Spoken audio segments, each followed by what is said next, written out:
नमस्कार भक्तों, आज मैं आपको धर्मराज की अदालत में चलने वाला एक मुकदमा सुनाऊंगा, जिसको सुनकर आपके दिल में हलचल पैदा हो जाएगी और कई सवाल आपके मन में पैदा हो जाएंगे कि भिखारी किसे कहते हैं, चोर किसे कहते हैं। धर्मराज की अदालत सजी हुई है और एक व्यक्ति जोर जोर से चिल्ला रहा है, गुहार लगा रहा है, रो रहा है, भगवान मेरा फैसला कीजिए। क्या मैं चोर हूं? क्या मैं भिखारी हूं? आपके संसार में भिखारी किसे कहते हैं, चोर किसे कहते हैं, मुझे बतलाइए।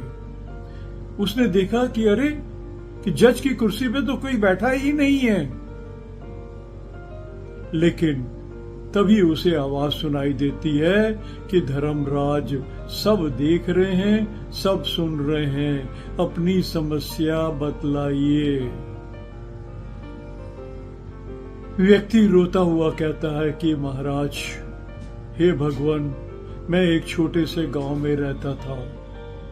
मुझे नहीं मालूम मेरे माता पिता कौन थे।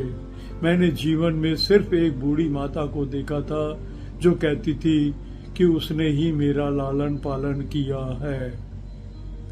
5-6 साल की उम्र में मुझे काम पर लगा दिया गया। काम क्या था? मंदिर की सीढ़ियों में बैठना और भीख मांगना। मुझे भीख मांगना के नए नए शानदार तरीके सिखाए गए थे, जिनको मैं सुनकर और समझकर 5-6 साल की उम्र में ही एक्सपर्ट हो गया था। लेकिन उस मंदिर में बैठना मुझे अच्छा लगता था। क्यों? क्योंकि कुछ लोग आते थे, वो दान में कुछ दे भी देते थे, कभी खाने के लिए भी दे देते थे, लेके मैं घर चला जाता था, अपनी मूड़ी वहां के हाथ में रख देता था। वो खाना बनाती थी, कुछ खा लेती थी, कुछ मुझे खिला देती थी। जी, मैं अपने घर चला जाता था। घर मेरा बहुत बड़ा हवेली नुमा था। एरिया सिर्फ 8 या 10 फीट और छत पर घास फूस। बारिश में पानी बाहर कम और हमारे हवेली में ज्यादा, लेकिन जीवन कट रहा था। मैंने कभी शिकायत करने का सोचा ही नहीं था। बस भीख मिल जाती थी, पेट भर जाता था। पता नहीं कितने साल जीवन के बीत गए, लेकिन ये मंदिर मुझे अच्छा लगने लगा, क्योंकि लोग बड़ी श्रद्धा से, बड़ी उम्मीदों से उस गांव के हर लोग आते थे। अच्छा लगता था। कोई आदमी आता था कि अरे भाई भगवान, मेरा व्यापार ठीक कर दो, भगवान मेरे लिए एक घर तो बनवा ही दो, भगवान आपने घर तो बनवा दिया, एक कार ही दिला दो। कुछ लोग अपने बच्चों को सेटल करने के लिए आते थे, कुछ लोग अपने बच्चों की शादी करवाने के लिए आते थे कि भगवान अगर ऐसा हो जाएगा तो हम ये करेंगे, वो करेंगे। कभी कभी तो बच्चे भी आते थे, कहते थे भगवान आज परीक्षा है, पास करा देना, पेपर अच्छा करा देना। और मैं अपने आप को सबसे बड़ा समझता था, क्योंकि मैं अपने लिए तो कुछ मांगता ही नहीं था। हम तो रादर जो आते थे उन्हीं के लिए दुआ करते थे कि हे भगवान इन सब की इच्छाएं पूरी कर दो। हम जितनी बड़ी बड़ी उनको दुआएं देते थे, हमें उतने बड़े बड़े दान या भीख मिलती थी। हम भी कहते थे कि आज अच्छी कमाई हो गई, लेकिन मेरे मन में भगवान के प्रति श्रद्धा थी, और जब दान में बहुत पैसे मिल जाते थे तो मैं भी श्रद्धा पूर्वक जाकर भगवान की पूजा करता था और प्रसाद बांट देता था। पता नहीं जीवन के कितने वर्ष बीत गए। एक दिन अचानक उस मंदिर के बाहर कुछ पुलिस वाले आए, कुछ सरकारी शायद कर्मचारी थे वो भी आए, और उन्होंने घोषणा कर दी कि भीख मांगना गैर कानूनी है। जो भीख मांगेगा उसे पकड़कर जेल में बंद कर दिया जाएगा। आज के बाद भीख मांगना बंद। हम आपको काम भी देंगे, पैसा भी देंगे और रहने के लिए जगह भी देंगे। हमने सोचा वाह क्या कृपा हो गई। हम भी उस दल में शामिल हो गए। वो हमें एक जगह ले गया जहां हमें सड़क खोदनी थी। कभी कभी कुएं खोदने का काम दिया जाता था। सर्दी में गर्मी में बाहर काम करना। खाने के नाम पर दोपहर को 4 रोटी सूखी और दाल दी जाती थी, जिसमें पानी ज्यादा दाल कम। मैं वहां रहता नहीं था क्योंकि मेरे पास तो अपनी हवेली थी ना, बूढ़ी माँ के पास जाता था। लेकिन जिनके पास वो हवेली नसीब नहीं थी वो वहीं पर एक छप्पड़ के नीचे रहते थे। बदले में वो ठेकेदार मोटी मोटी रकम वसूलता था और ऐशो आराम से रहता था, और हम लोग गर्मी में पसीने बहाते थे और उसके बाद उसकी गंदी गंदी भद्दी भद्दी गालियां सुना करते थे। मुश्किल से मैंने 6 महीने काम किया, थक गया, वहां से वापस आ गया। मुझे लगा मेरा मंदिर ही सही है, मेरा काम ही पहले का अच्छा था, भीख मांगना। अब मुझे भीख मांगने के लिए चोरी छुपे अपना काम करना पड़ता था क्योंकि गैर कानूनी था। उस मंदिर में इस गांव के एक सेठ जी आया करते थे। मुझे वो सेठ जी बहुत पसंद थे क्योंकि वो बहुत मोटे और उनकी तोंद बहुत ज्यादा निकली हुई थी। उस गांव में सबसे बड़ा घर सिर्फ उनका था, जो कि मैंने सुना था। उस एरिया में मैं कभी गया ही नहीं था।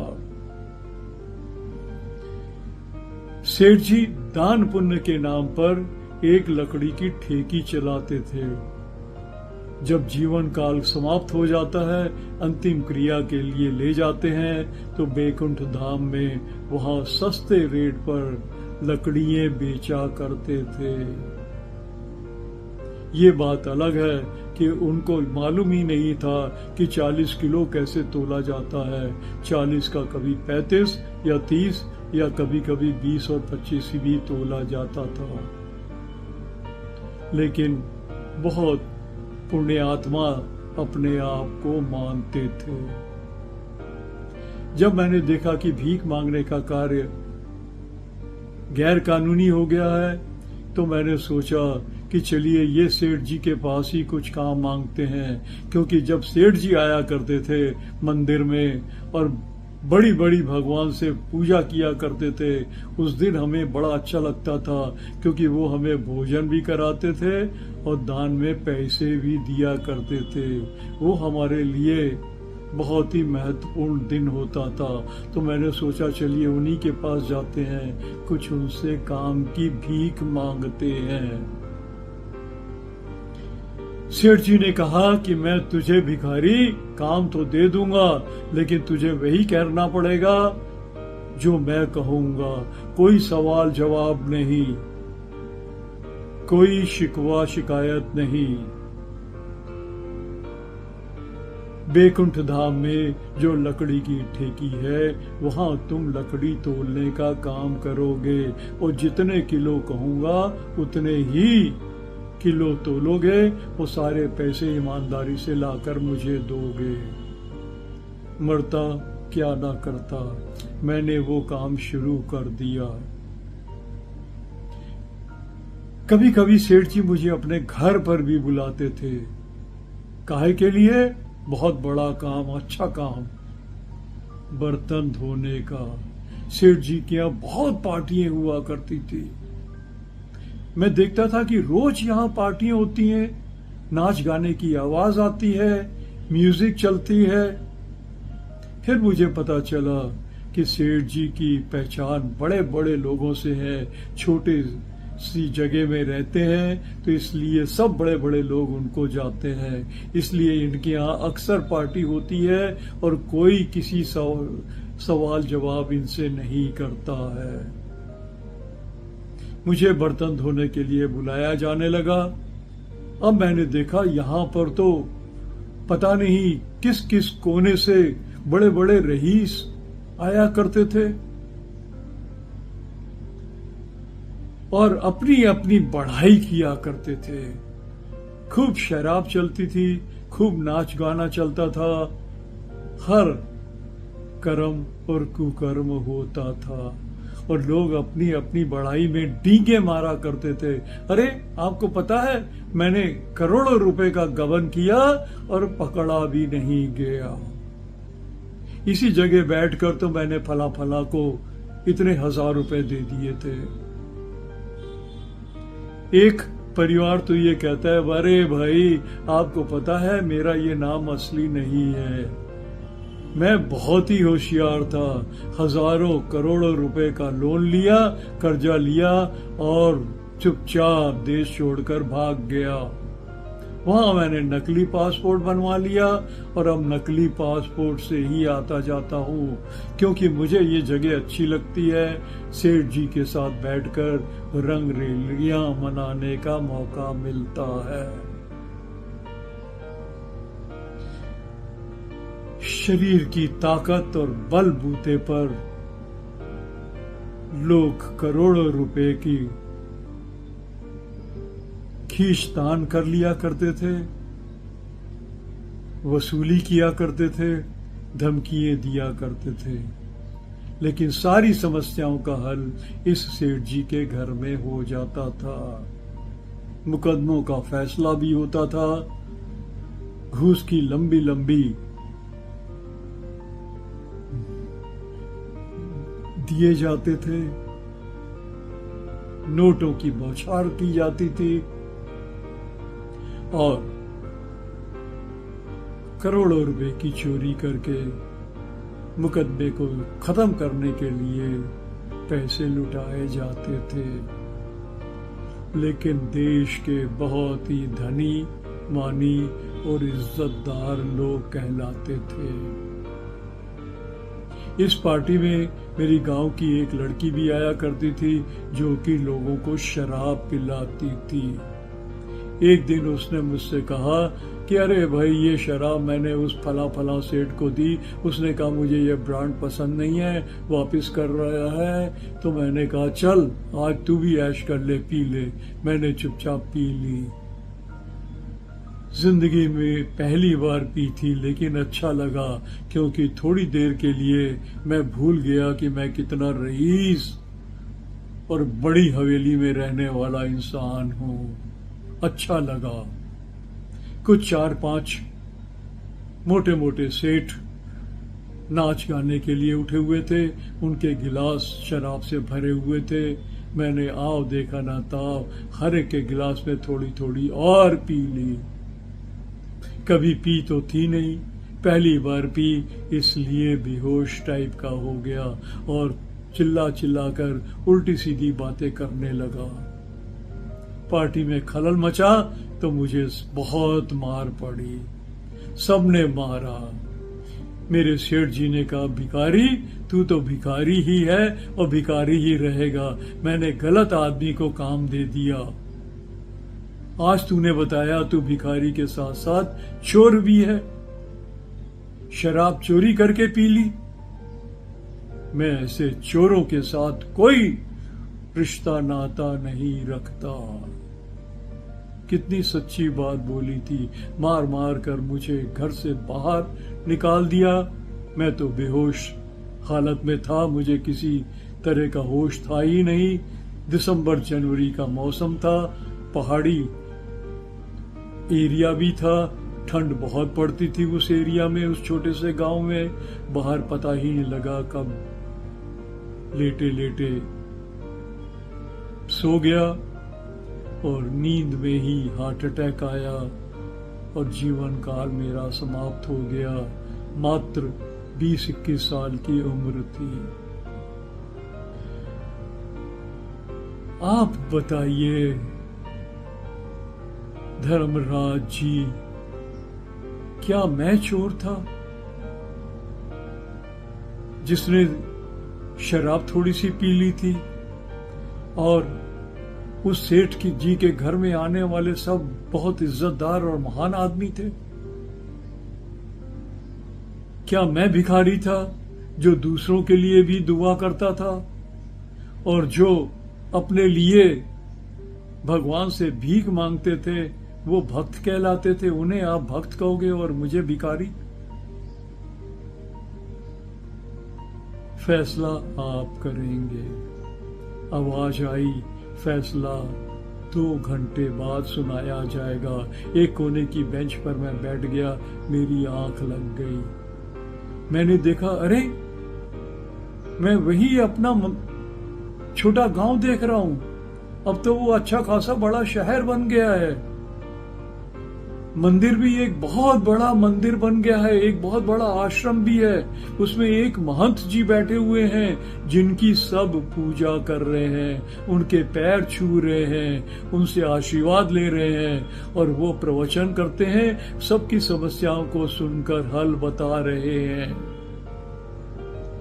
मैंने देखा, अरे वो महंत जी की शक्ल तो मुझसे मिलती है। महंत जी की आदत उस शहर में टहलने की भी थी, लेकिन वो बहुत ही दानी और दयावान थे। वो देखते हैं कि उस शहर में कुछ जानवर ऐसे भी हैं जिनके पीठ पे घाव लगे हुए हैं, खून बह रहा है और कौवे और चील उस घाव से उनका मांस खा रहे हैं। एक धोबी भी दिखाई देता है जो एक गधे पर बहुत सारा सामान लाद कर ले जा रहा है कपड़े धोने के लिए। घोड़ा गाड़ी चलती है और घोड़ा चाबुक खा रहा है मालिक के, कोई शिकायत नहीं कर रहा है।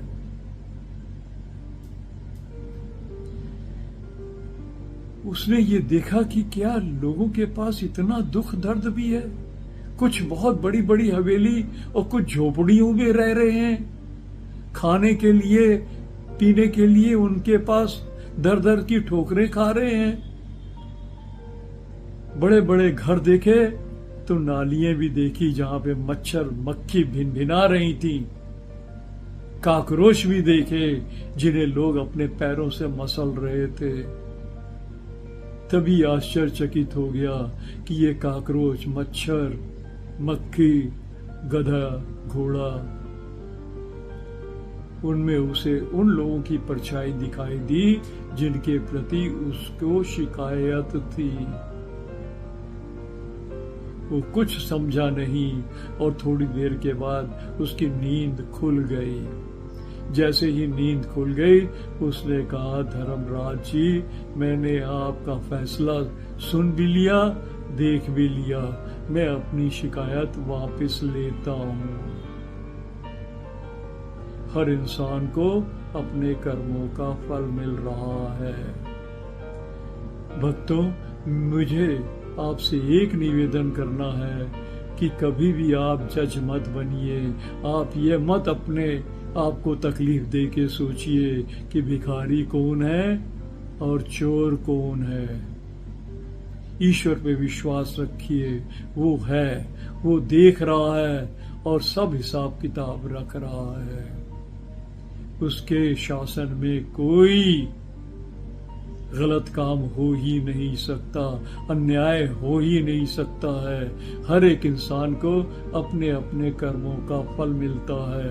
इसलिए भक्तों, सिर्फ आप अपने कर्मों का ख्याल रखें, ईश्वर में अपने आप को लीन रखें और सच्चा सुख और आनंद प्राप्त करें। Thank you.